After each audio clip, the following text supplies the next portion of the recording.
तब्येती पाहिल्या वाळून गेले तर अरे बरोबर आपल्या रेणापूर तालुक्यामध्ये एवढे बिअरबार असताना असे वाळून का गेले असं नाही मला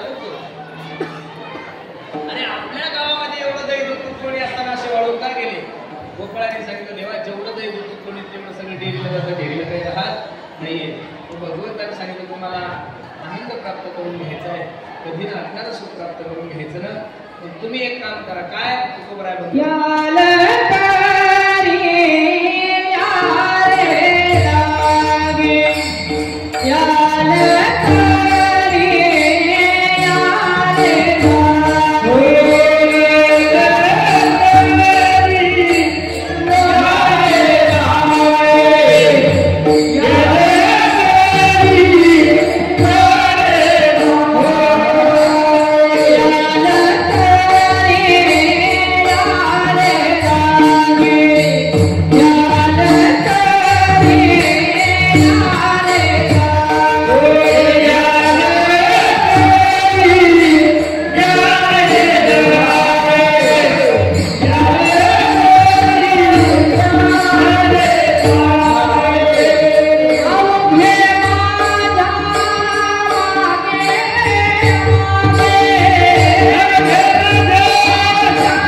संसारिकाने आपलं दुःख देवापाशी मांडावं नाही तर साधूपाशी मांडावं माणसाने माणसाजवळ दुःख मांडल्यानंतर अरे उघड्या शेजारी नाको गेलं रातभरी वन गेलं कोण तुमची इच्छा पूर्ण करणार आहे जगातला प्रत्येक जीव जर अपूर्ण आहे तो पूर्णत्वाचं ज्ञान तुम्हाला कसं देऊ शकतो देऊच शकत नाहीये मग या जगामध्ये परिपूर्ण ऐका यशस्वी ज्ञान वैराग्य ईश्वरी हे साहित्य नवरी अवस्थेत येत म्हणून येतो भगवंतू का अशा भगवंताच्या मागे जा जीवनाचं संकट दूर झाल्याशिवाय राहणार नाही शाश्वत आनंद कधी नाटणारं सुख परमानंद सुख तुम्हाला प्राप्त झाल्याशिवाय राहणार नाही पण त्याच्यासाठी काय करायचं हळूहळू चला कोणी कोणास बोला आणि हे सगळं काही करत असताना काला काला काला म्हणजे नेमकं आहेच काय हो कीर्तनकाराने कीर्तन करायचं दही अंडी फोडायची तुम्ही मस्त वांग्याची भाजी वरण भात करून 4-4 चपात्या खायच्या याला काला म्हणत बसणारी मंडळी काला या शब्दाचा अर्थ लिहून घ्या अंतकरणातले विकार नष्ट करून अंतकरणातला मत्सर नष्ट करून अंतकरणातला भेद नष्ट करून अंतकरणातला जातीवाद नष्ट करून सर्वांनी एका छत्राखाली येऊन भगवंताचं भजन करणं हा जीवनातला सगळ्यात मोठा काळ आहे इथं जेवढ्या काही माझ्या आई बहिणी बसलेल्या मायानो तुमच्या गावामध्ये हापसा आहे का हापसा जर पाणी आणण्यासाठी गेल्या तर तुम्ही हापशाखाली रिकामा हंडा लावता का भरलेला रिकामा हंडा लावसाल आणि हापस चालता हंडा भरल पण एक माय मागली कशी आई होती रिकामा हंडा घेऊन गेली दिवसभर आपसत बसली पण हंडा भरला तर 150 शायनी असल्यामुळे तिने हंडा कसा ठेवला होता उघडा ठेवला होता काय ठेवला होता पालथा त्याला आमच्या तिकडे उघडा म्हणतात पाठवेद असू शकतो ही शैली आमच्या तिकडे माणसं मेल्यावर जातात तुमच्या लेदापूरकडे कसं आहे सेम आहे काही जास्त फरक नाही भाषा तालुक्याला 30-30 किलोमीटरला भाषा बदलते 40-40 किलोमीटरला भाषा बदलते आपल्या तिकडं आजोबा आजी आमच्या तिकडं बुढा बुढी आणि खानदेशामध्ये धल्ला धल्ली त्या कोल्हापूरला कीर्तनाला गेलो होतो एकदम एकादशीचं आणि काल्याचं कीर्तन माझ्याकडे होतं कीर्तन संपल्यानंतर द्वादश सोडण्यासाठी बसतो एकदम आनंदात जेवण चालू होतं. ती माय माऊली आली म्हणजे महाराज तुम्हाला चटका देऊ का? मी म्हणलं अशी पद्धत असं कीर्तनकार आमच्या परिसरात आला, सराटा गरम करायचा तुझ्या ढुंगणावर चटका द्यायचा अशी काही पद्धत असू शकते काय सांगा म्हणलं. मग मी म्हणलं मावशी काही कीर्तन चुकलं का माझं? ती म्हण नाही.